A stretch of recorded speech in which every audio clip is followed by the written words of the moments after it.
আসসালামু আলাইকুম আমার প্রিয় ভাই ও বোনেরা। আজ আমি আপনাদের এমন একটি কথা স্মরণ করিয়ে দিতে চাই যা আমাদের দুনিয়া এবং আখিরাত দুটোই বদলে দিতে পারে।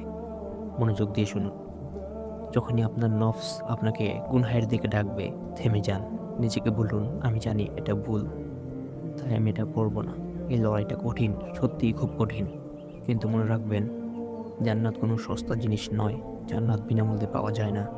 আল্লাহ তাআলা কোরআনে ঘোষণা করেছেন, তিনি মুমিনদের জীবন ও সম্পদ কিনে নিয়েছেন জান্নাত দেওয়ার বিনিময়ে।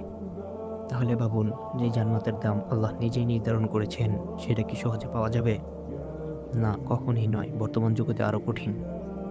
জান্নাতের পথে হাঁটতে হলে লাগে আত্মসংযম, ত্যাগ, ধৈর্য এবং আল্লাহর জন্য নিজের ইচ্ছাকে নিয়ন্ত্রণ করার শক্তি। তাই ভাই ও বোনেরা, যখন নফস আপনাকে ভুল দিকে টানবে, নিজেকে থামিয়ে দিন। নিজের জন্য নয়, আল্লাহর জন্য। কারণ জান্নাত খুবই দামি, অত্যন্ত মূল্যবান।